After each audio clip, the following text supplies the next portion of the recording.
마태복음 27장 27절로 37절까지 말씀 우리 한 목소리로 합독하도록 하겠습니다.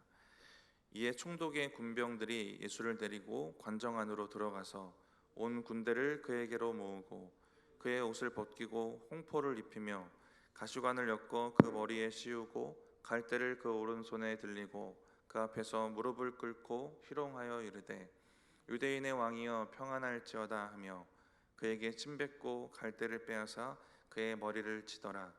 희롱을 다 한 후 홍포를 벗기고 도로 그의 옷을 입혀 십자가에 못 박으려고 끌고 나가니라. 나가다가 시몬이란 구레네 사람을 만나매 그에게 예수의 십자가를 억지로 지워가게 하였더라. 골고다 즉 해골의 곳이라는 곳에 이르러 쓸개탄 포도주를 예수께 주어 마시게 하려 하였더니 예수께서 맛보시고 마시고자 하지 아니하시더라. 그들이 예수를 십자가에 못 박은 후에 그 옷을 제비 뽑아 나누고 거기 앉아 지키더라. 그 머리 위에 이는 유대인의 왕 예수라 쓴 죄패를 붙였더라. 아멘.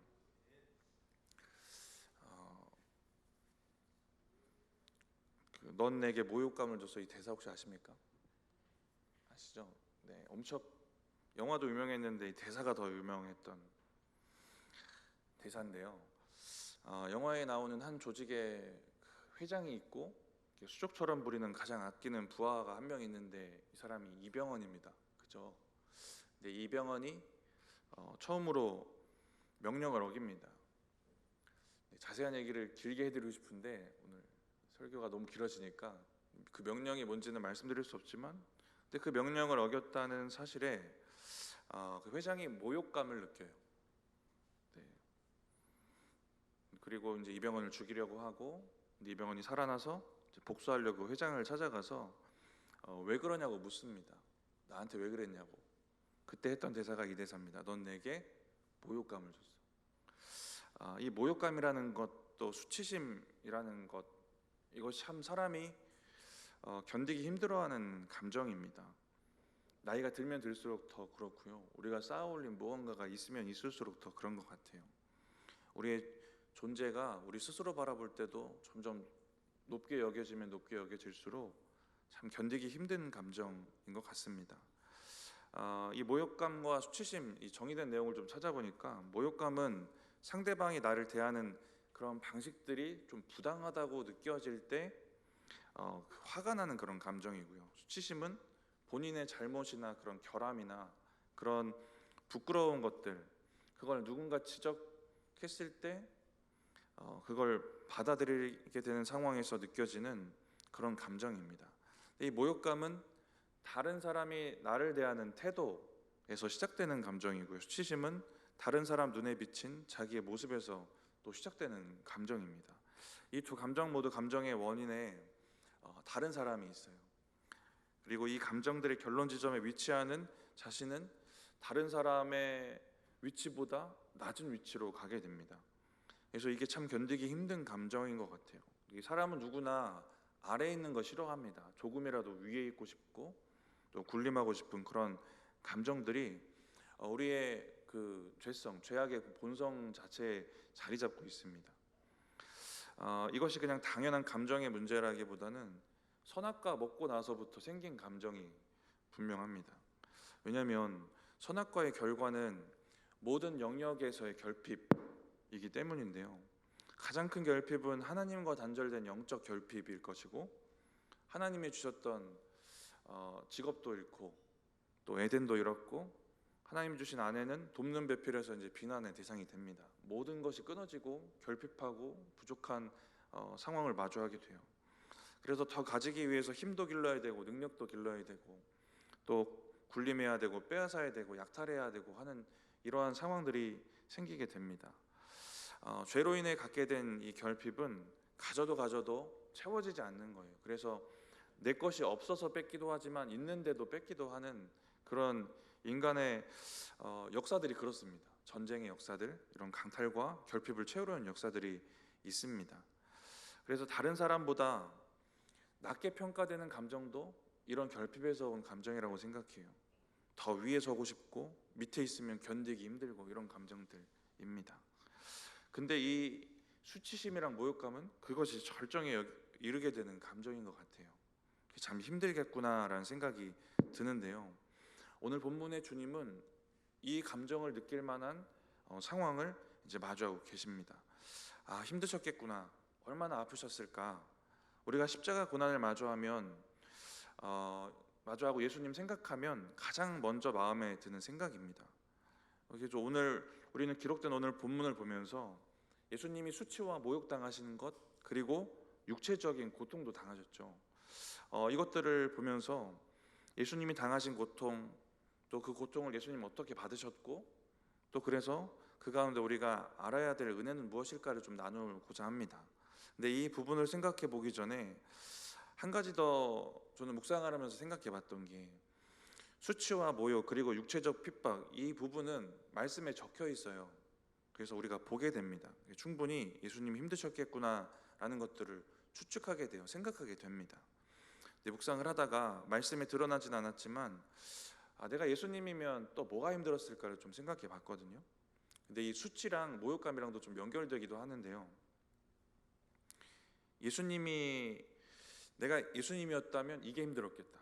내적으로 이 영역에서 그 십자가에 순종하기가 참 어렵고 힘드셨겠구나라는 생각을 했는데, 어떤 부분이었냐면 예수님이 당하는 고난의 순간이 어쩌면 예수님이 가장 자신이 가진 능력을 사용하고 싶으실 순간이 아니었을까라는 생각을 했어요. 저라면 그랬겠다는 생각을 한 겁니다. 그러니까 오늘 본문에 수치심, 모욕감, 또 육체적 핍박으로 이제 고통당하시는 그 순간이 예수님 자신이 신으로서 가지신 그 능력을 너무나도 드러내고 싶은 순간일 수도 있었겠다라는 생각이 들었습니다. 수치심, 모욕감, 이 육체적인 핍박을 당하지 않을 수 있는 충분한 능력이 주님께 있으니까요. 오늘 본문 27절인데요. 같이 한번 먼저 읽어보겠습니다. 오늘 본문 27절입니다. 이 총독의 군병들이 예수를 데리고 관정 안으로 들어가서 온 군대를 그에게로 모으고, 이제 수많은 군인들이 이제 예수님을 에워싸고 핍박을 하려고 준비하고 있습니다. 주님을 에워싼 군대, 제가 이 군대라는 장면을 보면서 여러분도 묵상을 쭉 해오셔서 아시겠지만 생각난 그 앞에 구절들이 있어요. 예수님을 유다가 팔아넘기고 잡으러 왔을 때 베드로가 칼을 들고 말고의 귀를 자릅니다. 그때 예수님이 베드로에게 하셨던 말씀이 있습니다. 마태복음 26장 53절입니다. 우리 같이 한번 읽어보겠습니다. 너는 내가 내 아버지께 구하여 지금 12군단 더 되는 천사를 보내시게 할 수 없는 줄로 아느냐입니다. 지금 자신을 핍박하러 모여든 그 에워싼 군대가 있어요, 오늘 본문에. 근데 주님은 12군단의 천사도 부르실 수 있는 능력이 있는 분입니다.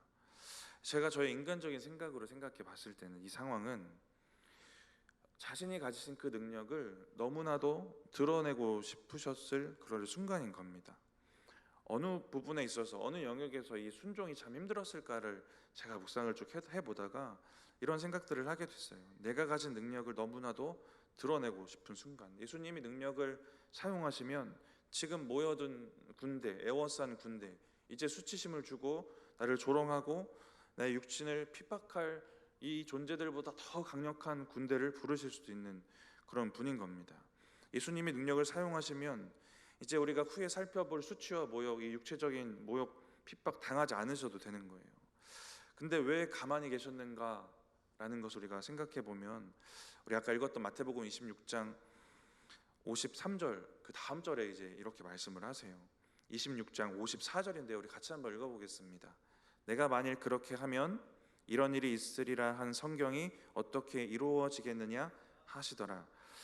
내가 만일 군대를 불러서 잡혀가지 않게 되면 성경이 이루어지지 않게 되는 거다라는 얘기를 하세요. 하나님 뜻이 성취되지 않는다. 내가 만일 그 능력을 사용하면 하나님의 말씀을 이룰 수 없다입니다. 예수님이 자신의 능력을 드러내고 사용하면 하나님의 뜻에 순종할 수 없기 때문에 자신의 능력을 드러내지 않는 겁니다.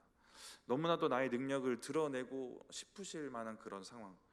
예수님이 정말 견디기 힘든 게 육체적 고통보다 수치심이었을 거예요. 예수님의 위치가 있으니까. 그런데 그것을 피하고 싶으실 만한 그 상황에 그만한 능력이 있으심에도 그러지 않으셨던 모습이 오늘 본문에 보여지고 있는 겁니다. 너무나도 나의 능력 드러내고 싶을 때, 나를 드러내고 싶을 때, 그러면 내가 이런 취급 안 당해도 되고 이런 모욕 안 당해도 되는데, 나를 주장하지 않아야 되는 순간으로 이 순간을 여기시는 겁니다. 그리고 순종해야 되는 순간으로 여기세요. 근데 저와 여러분에게도 삶 가운데 우리의 순종을 참 더 무게 있는 것으로 여기고, 그 순종을 우리가 곱씹어보고 또 구체적으로 돌아보면 분명히 이러한 영역들이 있지 않을까 하는 생각이 들어요. 내가 할 수 있는데도 나를 드러내지 않고 나의 능력을 감춰야 되고 나를 감춰야 되는 순간, 그래야만 순종할 수 있는 그런 순간이 있는 겁니다. 내가 당하지 않아도 되는 고통을 그래서 당하고, 당하지 않아도 되는 모욕을 당하고 수치를 당하고 해야 되는 그런 순간들이 우리에게 온다는 겁니다. 그런데 그때 우리는 어떻게 반응하고 있을까라는 것들을 좀 돌아볼 수 있을 것 같아요. 고통을 감수하고 당하지 않아도 되는 수치를, 모욕을 당하면서까지 그렇게 한다는 것은 하나님의 뜻에 철저하게 순종해서 맺어지는 그 영적 열매가 이 고통보다 크구나, 수치보다 크구나라는 확신이 있기 때문일 거예요. 그러니까 저와 여러분의 확신은 어디에 머물러야 되고, 고통을 지나서 또 우리는 어떤 열매를 맺을 것을 또 바라봐야 되는가라는 것들을 우리가 오늘 함께 좀 나눠보고 싶습니다. 우리 이어지는 본문 같이 한번 읽어볼 텐데, 오늘 본문 28절입니다. 우리 주님이 당하셨던 이 수치와 또 모욕과 핍박을 함께 좀 나눠보겠습니다. 오늘 본문 28절입니다. 그의 옷을 벗기고 홍포를 입히며. 먼저 예수님의 옷을 벗겼습니다. 27절에 모인 군대 수만 해도 적게 잡아도 한 500명이라는 기록이 있더라고요. 수많은 군중들이 모여들었고, 거기에 예수님의 십자가를 따라온 여자들도 있었을 거 아닙니까?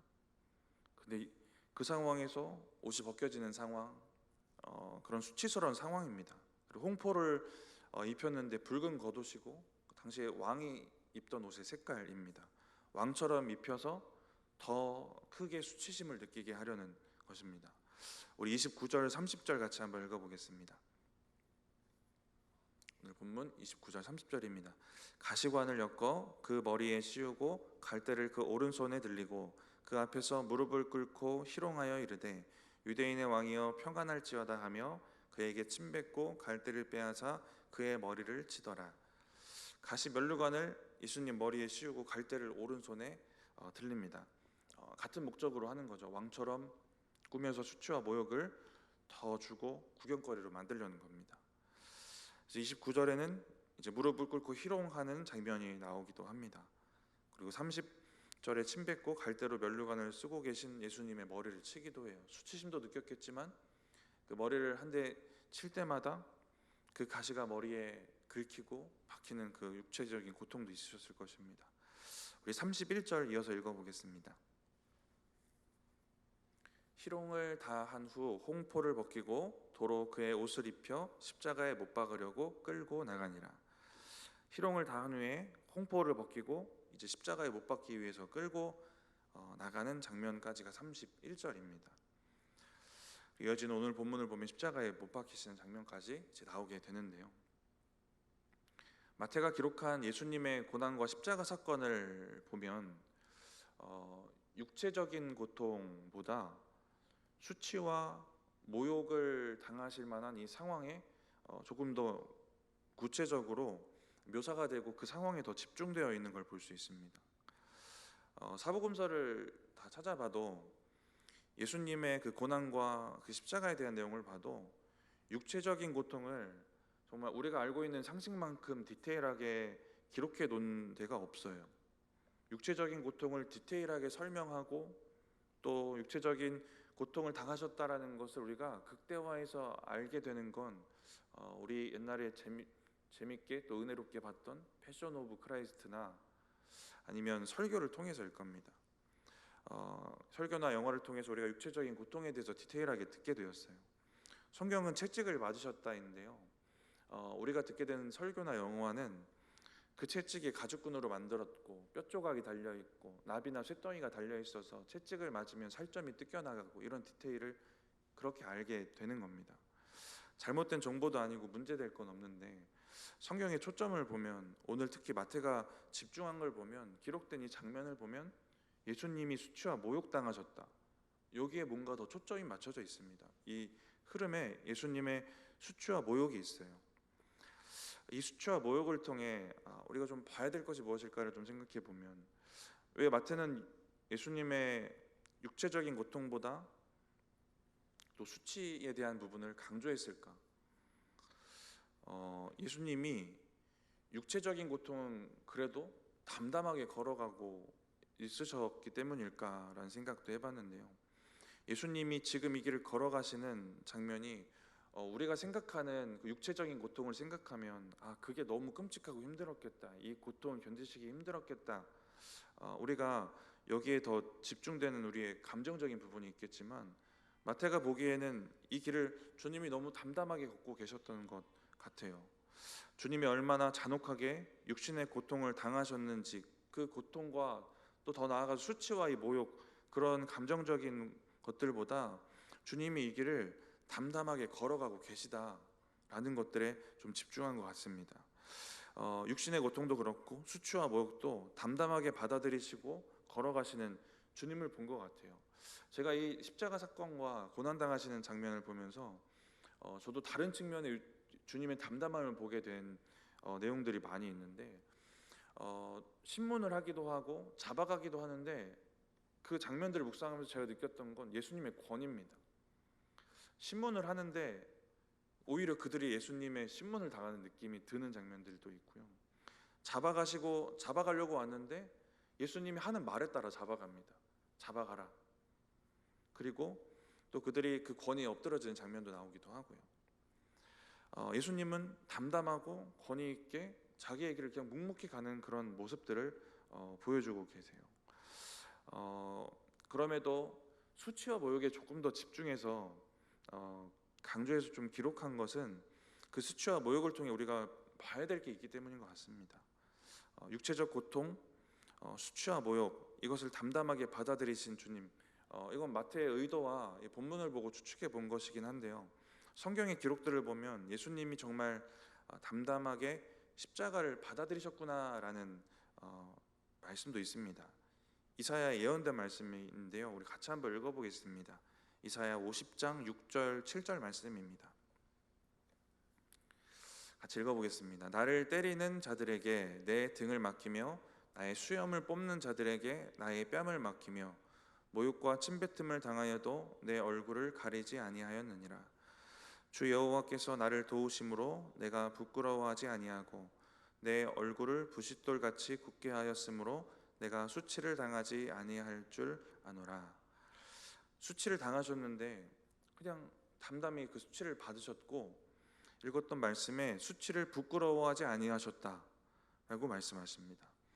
예수님께 이 수치가 아닌 것처럼 받아들여지는 거예요. 저와 여러분은 사소한 수치, 모욕감도 힘든데 어떻게 이러실 수 있었을까를 좀 생각해 보면, 우리 먼저 히브리서 12장 말씀 같이 한번 읽어보겠습니다. 믿음의 주요 또 온전케 하시는 인 예수를 바라보자. 그는 그 앞에 있는 기쁨을 위하여 십자가를 참으사 부끄러움을 개의치 않으셨더니 하나님 보좌 우편에 앉으셨느니라. 십자가의 부끄러움을 개의치 않으셨다라고 합니다. 이게 진짜 수치스러웠고 모욕적이었는데 그걸 참으셨다라는 게 아니라 아예 개의치 않으셨다라고 하세요. 어떻게 이럴 수 있었을까? 읽었던 히브리서 12장 2절을 보면 예수님은 그 앞에 있는 기쁨을 위하여, 십자가 죽음 앞에 그 뒤에 있는 기쁨을 바라보시는 것입니다. 이 기쁨이 무엇이냐면, 하나는 히브리서 읽었던 그 말씀에 나와 있는 마지막 부분에 하나님 보좌 우편에 앉으시는 것, 보좌의 영광된 자리로 다시 가시는 것. 또 하나의 기쁨을 찾아보면 십자가를 통해 살게 될 영혼들입니다. 저와 여러분을 포함해서 구원받을 영혼들. 우리가 우리에게 주어진 십자가를 담담히 지고 가고, 또 우리의 시선이 머무르는 곳이 자꾸 십자가 질 때마다 육체가 힘들고 모욕적이고 힘들고 감정이 힘들고 이런 영역들이 아니라 하늘의 영광 또 영원히 되어야 한다는 겁니다. 우리가 개의치 않고 십자가 지고 가려면, 담담히 지고 가려면, 우리가 예수를 믿고 또 나의 십자가를 지고 가기 때문에 그래서 당하게 되는 수치, 모욕감, 그래서 당하게 되는 육신의 고통들, 어려움들 있을 수 있는데요. 그런 무게감을 느끼지 않고 우리가 개의치 않고 가려면 더 가치 있는 것 바라보는 것입니다. 그게 방법이 되는 것입니다. 왜 나에게 주어진 십자가가 무거울까? 십자가의 무게가 무겁구나. 우린 여기서 문제를 찾게 되는데요. 우리의 시선, 우리의 생각이 틀어진 겁니다. 왜 기쁨으로 지고 가지 못할까? 왜 내가 십자가를 져서 당하는 고난, 부끄러움, 수치, 모욕, 이게 여전히 나에게 문제가 될까? 우리가 한창 은혜 받을 때는 이런 거 전혀 문제 안 되고 주님 십자가 지고 가겠습니다, 이 고백이 우리에게 진짜였는데 왜 그럴까라는 거 생각해 보면 주님이 여전히 바라보시고 계속해서 바라보셨던 더 귀하고 가치 있는 것에서 우리가 시선이 틀어졌기 때문에 그렇습니다. 주님의 시선은 하늘 보좌 그 영광, 하늘의 영광이고 한 영혼입니다. 그래서 십자가로 인한 모든 고통이 개의치 않는 것이 되는 것입니다. 그게 수치스럽고 모욕스러운데 어떻게든 견뎌내고 억지로 견뎌내는 것 아니고 개의치 않는 것 자체가 되는 것이에요. 이게 참 놀라운 은혜이고 저와 여러분에게도 주어지는 그런 은혜다라는 것입니다. 저와 여러분이 짊어질 십자가가 있습니다. 근데 자꾸만 내려놓고 싶은 마음이 드는 십자가도 있을 거예요. 근데 주님처럼 더 가치 있는 것 바라볼 수 있는 영적 시선이 우리에게 있으면 개의치 않는 것 넉넉히 지고 갈 수 있는 것이 되는 것입니다. 여러분에게 주신 십자가가 있으실 것이고 아니면 진작부터 져야 될 십자가인데 안 지고 계신 것도 있을 것 같아요. 왜 안 지고 있을까? 돌아보면 수치와 모욕, 육체적 어려움 뭐 이런 영역들 아니겠습니까? 근데 그 마음, 그 십자가들 다시 돌아보시면서 오늘 주님이 바라보셨던 그것들을 다시 바라보고 또 우리의 믿음을 다시 한번 돌아보고 그 십자가를 회복하는 은혜가 있었으면 좋겠습니다. 예수님은 개의치 않으셨던 그 수치와 모욕이 있는데요. 그 수치의 무게는 무겁긴 무거운 겁니다. 예수님의 그 존재와 그 위치를 생각하면 더 그래요. 그리고 그 수치는 죄의 수치라서 그렇습니다. 그래서 우리는 그 수치는 우리가 받아야 될 수치인 거예요. 주님이 개의치 않으셨다고 그렇다고 우리도 쉽게 여길 수는 없는 거죠. 우리는 그걸 봐야 됩니다. 우리 자신은 그 무게를 제대로 알아야 돼요. 민수기 21장에 보면 이스라엘 백성들이 길을 좀 길게 돌아가는 상황이 생겨요. 그리고 불평합니다. 그리고 하나님이 불뱀을 보내셔서 물게 하고 물린 자들이 죽어나가게 됩니다. 그래서 살 길을 강구했고 하나님이 모세에게 놋뱀을 만들어서 장대 위에 매달고 이걸 보면 살 것이다라고 말씀을 하세요. 그리고 실제로 그렇게 해서 살아난 장면이 있는데 한번 읽어보겠습니다. 민수기 21장 9절입니다. 모세가 놋뱀을 만들어 장대 위에 다니 뱀에게 물린 자가 놋뱀을 쳐다본 즉 모두 살더라. 이 사건은 예수 그리스도의 십자가를 의미합니다. 정확하게 이 얘기를 하고 있는 곳이 있는데요. 요한복음 3장 14, 15절입니다. 우리 같이 한번 읽어보겠습니다. 요한복음 3장 14, 15절입니다. 모세가 광야에서 뱀을 든 것 같이 인자도 들려야 하리니 이는 그를 믿는 자마다 영생을 얻게 하려 하심이니라. 예수님의 구원을 얻게 하는 십자가 사역을 그 놋뱀을 장대에 매단 사건이 의미를 하고 있습니다. 그러니까 놋뱀을 쳐다보는 순종, 놋뱀을 쳐다봄으로 살 것이다라는 이 믿음은 죄에서 구원하신 예수님 바라보는 믿음이에요. 근데 그 민수기 21장에 이 불뱀은 독사입니다. 죽음에 이르게 하는 독처럼 죄가 우리의 영혼을 사망에 이르게 해요. 놋은 또 심판을 의미합니다. 근데 이런 내용을 종합해 보면 놋뱀은 심판받을 뱀이에요. 놋뱀은 죄의 수치를 가진 심판의 대상입니다. 그래서 제가 드리고 싶은 말씀은 그러면 놋뱀을 쳐다보는 순종, 놋뱀을 쳐다보는 믿음이 무엇을 의미할까를 좀 생각해 볼 수 있는 건데요. 놋뱀이 짊어진 죄가 누구의 죄냐면 이스라엘의 죄입니다. 그러니까 놋뱀을 쳐다보는 건 이스라엘이 자기가 지었던 죄 바라보는 거예요. 십자가에 달리신 예수님이 짊어지신 죄가 누구의 죄냐면 우리의 죄입니다. 그러면 우리는 우리의 죄를 쳐다보는 겁니다. 내 죄 쳐다보는 거예요. 자기 죄를 인정하는 믿음으로 자기 죄 쳐다보게 되는 겁니다. 놋뱀처럼 나무에 달리신 예수님 쳐다보는 거는 그 십자가를 바라보고 믿는다는 것은 내 죄를 짊어지고 십자가에 오르신 예수님 보는 건데요. 예수님이 짊어지신 내 죄를 보는 겁니다. 너무 당연한 얘기인데 제가 민수기 말씀도 보고 또 오늘 본문을 보면서 이게 너무 은혜로 다가왔어요. 십자가를 보면서 내 죄를 쳐다봐야 되는데 이게 왜 은혜로 다가왔을까 생각해 보니까 너무 당연한 십자가로 여겼던 것 같아요. 시간이 지나고 세월이 지나가면서 내가 그 죄인인 나의 처참함을 봐야 되고, 예수님이 달리셨던 거에서 예수님이 나를 위해서 이렇게 좋은 일을 주셨구나가 아니라 예수님이 달리신 그 짊어지신 그 죄의 처참함이 내 죄의 처참함이구나를 봐야 되는 건데 자꾸 그걸 보는 마음들이 식어지는 것 같아요. 십자가 위에 예수님 보면서 내 죄를 쳐다봐야 되는 겁니다. 오늘 예수님이 십자가 지시는 장면에 구레네 사람 시몬이 나와요. 누가복음에 보면 구레네 사람 시몬이 대신 십자가 지는 장면에 이어서 추가된 장면이 하나 있는데요. 우리 말씀 먼저 같이 한번 읽어보겠습니다. 누가복음 23장 27절 28절입니다. 또 백성과 및 그를 위하여 가슴을 치며 슬피 우는 여자의 큰 무리가 따라오는지라. 예수께서 돌이켜 그들을 향하여 이르시되 예루살렘의 딸들아 나를 위하여 울지 말고 너희와 너희 자녀를 위하여 울라. 예수님이 십자가 지고 가실 때 그 모습을 보고 슬퍼하면서 울고 있던 여인들이 있습니다. 이 여인들에게 나를 위해서 울지 말고 너와 너희 자녀를 위해서 울라라고 말씀하세요. 내가 지는 이 십자가의 의미를 잘 알아야 되고 이 십자가가 헛되지 않도록 너희 영혼과 너희 자녀의 영혼을 위해서 울라고 하시는 겁니다. 예루살렘의 딸들아 라고 얘기를 하시는데요, 뒤따라오면서 슬피 울던 여인일 수 있고요, 큰 의미로는 이스라엘 전체를 말합니다.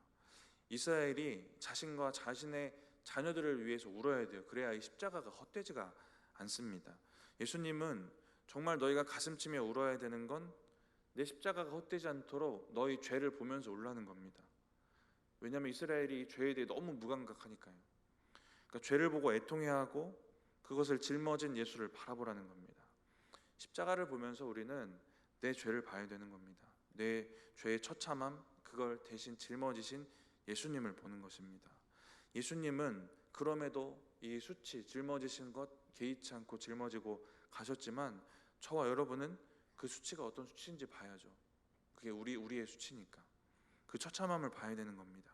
그래야 십자가 은혜롭구나, 은혜구나, 감사구나, 이런 마음들, 이 고백들이 양심이 안 찔릴 것 같다는 생각이 들었습니다. 묵상을 하면서 우리가 그렇게 다시 한번 이 죄에 대한 마음, 그래서 은혜에 대한 마음들이 더 깊어지고 또 마음이 뜨거워지는 은혜가 있으면 좋겠다라는 생각을 하게 되었습니다.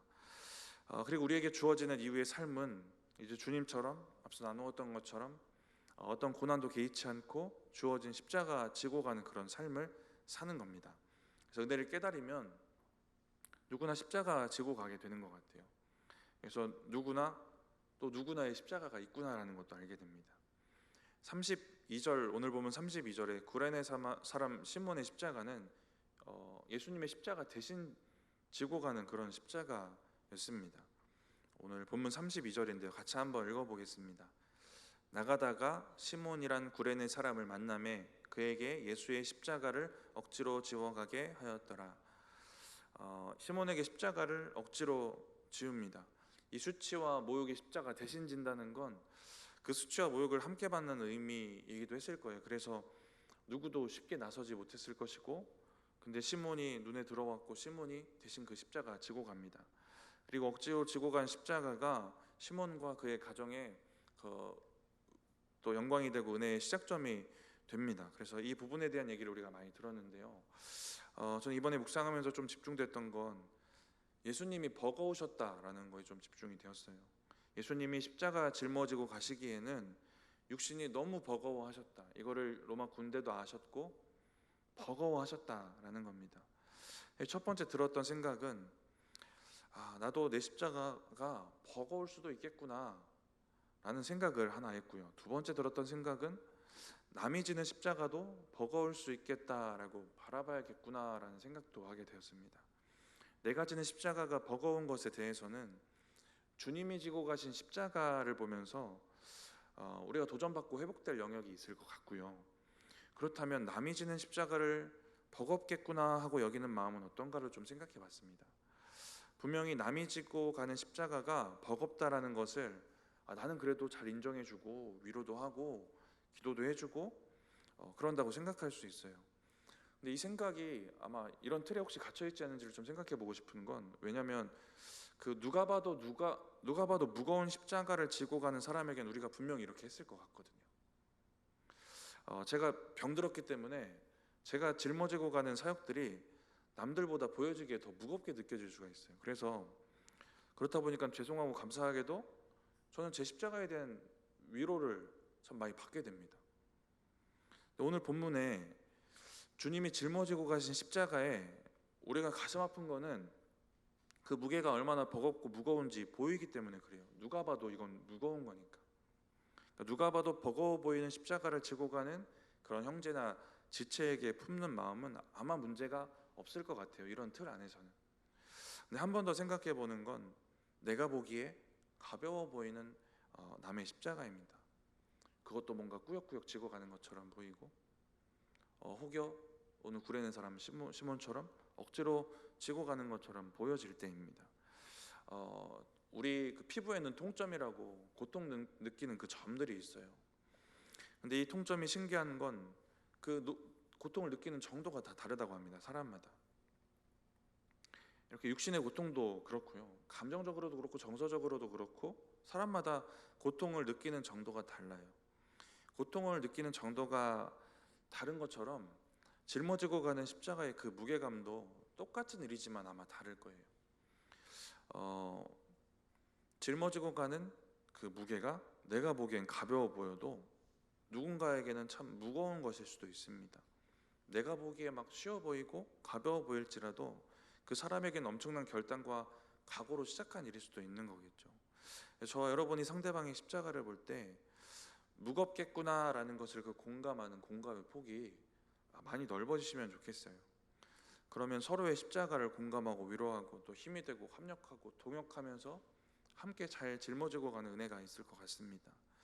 근데 이런 마음이 은혜롭게 잘 정리되지 않으면 우리가 꼭 하는 행동들이 하나 있는데, 남의 십자가가 가벼워 보이고 근데 그걸 꾸역꾸역 하고 있거나 억지로 하고 있으면 보이는 행동들이 하나 있습니다.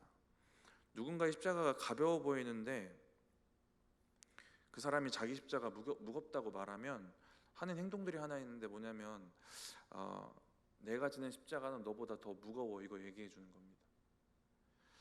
네가 지고 있는 십자가가 내가 지고 가는 것보다 가벼워, 이 얘기를 하는 거예요.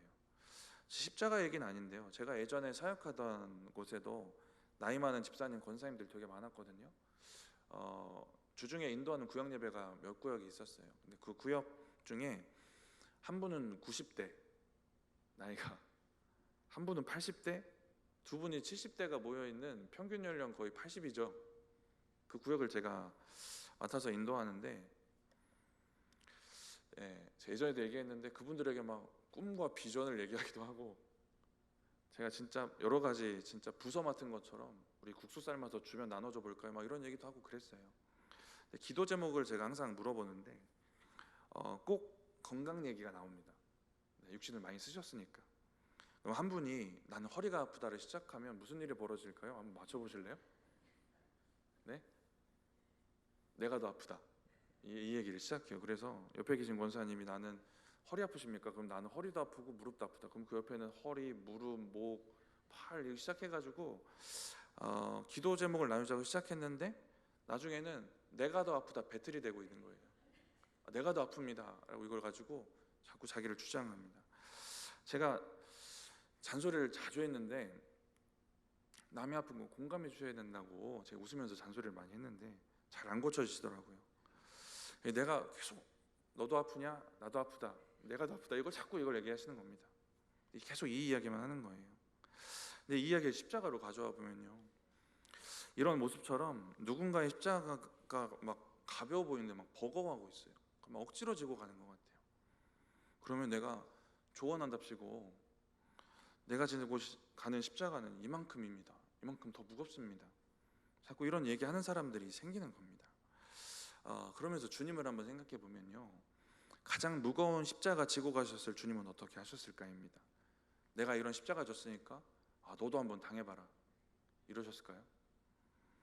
우리의 십자가를 우리가 버거워하고 있으면 뭘 그까짓 것 가지고 버거워하고 있냐 이러지 않으셨다는 겁니다. 나는 더 무거운 십자가 지고 갔어 이러지 않으셨다는 거예요. 그런 얘기 안 하셨고 지고 가는 십자가 우리와 함께 하신다고 얘기하셨습니다. 주님이 이 땅 떠나셔서 우리랑 직접 못 지고 가시니까 우리와 함께 거하시고 우리 안에 계실 성령을 약속하셔 주셨던 장면들도 있어요.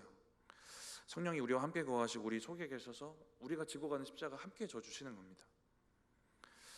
근데 우리가 주님이 지고 가신 십자가에 비해 우리가 지는 건 그 팩트로는 하찮은 건 맞아요. 근데 우리의 십자가를 함께 져주시고 우리가 지는 그 십자가 그 무게에 공감해 주시고 위로해 주시고 힘이 되어 주신다라는 겁니다. 그래서 우리도 남의 십자가가 좀 작아 보이고 그것을 쩔쩔매고 있는 거가 좀 한심해 보이더라도 또 위로하고 힘이 되는 동역자가 되어야 하는 것입니다. 여기까지 정리해보면 수치와 모욕을 당하는 구경거리가 되어도 주님은 개의치 않고 하나님이 주시는 영광 또 죽어가는 영혼을 바라보시면서 기쁨으로 십자가 지고 가셨습니다. 우리도 그렇게 가야 될 것이고요. 우리가 지고 가는 십자가에 또 주님이 함께 하시고 힘 주실 거예요. 그리고 저와 여러분은 또 남의 십자가, 형제가 지고 가는 십자가에 위로가 되어주고 또 동역자가 되어줘야 하는 것입니다. 말씀을 정리하고 마치면서 이 내용들을 좀 종합적으로 이야기하는 본문이 히브리서에 있는데 히브리서 10장입니다. 10장 32절 먼저 같이 한번 읽어보겠습니다. 전날에 너희가 빛을 봐준 후에 고난의 큰 싸움을 견디어낸 것을 생각하라. 다른 번역으로 제가 한 번 더 읽어드리면 처음으로 그리스도를 알게 되던 때의 아름다운 날들을 언제까지나 잊어버리지 마십시오. 또 무서운 고난을 겪으면서도 주님과 함께 이겨낸 그 사실을 기억하십시오입니다. 주님이 함께 하셔서 십자가의 고난을 이겨낸 사실을 기억하라는 겁니다. 우리 히브리서 10장 33절 같이 한번 읽어보겠습니다. 혹은 비방과 환난으로서 사람에게 구경거리가 되고 혹은 이런 형편에 있는 자들과 사귀는 자가 되었으니 다른 번역으로 한번 읽어드리면 여러분은 때때로 모욕과 환난을 당하여 구경거리가 되기도 하고 그런 처지에 놓인 사람들의 친구가 되기도 하였습니다. 우리도 주님처럼 십자가 지고 가다 보면 모욕도 당하고 구경거리도 됩니다. 그리고 누군가 십자가 지고 갈 때 그들의 친구가 되기도 하는 겁니다. 또 자기 십자가를 잘 지고 가는 옆에 있는 우리의 지체들, 우리 성도들, 형제들에게 친구가 되어주는 겁니다. 우리 히브리서 10장 34절 같이 읽어보겠습니다. 너희가 갇힌 자를 동정하고 너희 소유를 빼앗는 것도 기쁘게 당하는 것은 더 낫고 영구한 소유가 있는 줄 알미라. 우리 주님이 오늘 개의치 않고 십자가 지고 가셨을 때 더 영광스러운 것, 더 가치 있는 것 바라봤던 것처럼 읽었던 말씀에도 소유를 빼앗기고 고통당하고 고난당하는 것을 기쁘게 당하였던 것이 더 낫고 영구한 소유가 있는 것을 알아서 더 영광스러운 소유가 우리에게 있다는 걸 하늘의 것이 있다는 것을 믿는 믿음이 있었기 때문이다라고 얘기합니다. 더 귀한 것을 바라보면서 주어진 십자가를 어떤 고난도 개의치 않고 오히려 기쁘게 지고 가고 있는 것입니다. 저와 여러분에게도 이러한 은혜가 있기를 바랍니다. 저와 여러분도 수치의 자리에 서서 주님처럼 영광의 소망을 바라보고 한 영혼을 바라보고 그리고 십자가 지고 가는 다른 형제를 바라보는 은혜가 있기를 바랍니다. 오늘 본문에 읽진 않았지만 골고다는 해골의 곳이라는 의미입니다. 죽음과 절망의 장소인데요. 예수님이 십자가 지고 가셔서 이 골고다를 생명의 장소, 소망의 장소로 바꿔주셨어요. 우리가 오늘 나눴던 이 은혜처럼 십자가를 잘 짊어지고 가면 우리가 지는 십자가도 죽음과 절망의 장소를 소망과 생명의 장소로 바꾸게 되어질 줄 믿습니다. 그렇게 십자가를 기쁨으로 지고 가시는 저와 여러분들 되시기 바랍니다. 잠깐 기도하겠습니다. 하나님, 오늘 십자가 고난에 모욕과 수치를 당하시는 예수님, 또 십자가에 달리신 주님을 보면서 또 우리의 십자가를 바라보고 우리가 십자가를 짊어지고 간 우리의 믿음을 돌아보게 하셔서 감사합니다. 우리도 주님처럼 이것을 개의치 않을 수 있는 그런 넉넉한 영성이 우리 가운데 있게 하시고, 하나님께서 바라보시고 우리 주님이 바라보셨던 것처럼 더 가치 있고 영광스러운 것, 우리가 얻게 될 영광스러운 것, 또 살리게 될 또 영혼들을 바라볼 수 있는 그러한 믿음이 우리 가운데 있게 하여 주시옵소서. 그렇게 우리의 십자가도 잘 짊어지고 또 누군가의 십자가에는 위로가 되어주는 저희들 되게 하여 주시옵소서. 감사합니다. 예수님의 이름으로 기도드립니다. 아멘.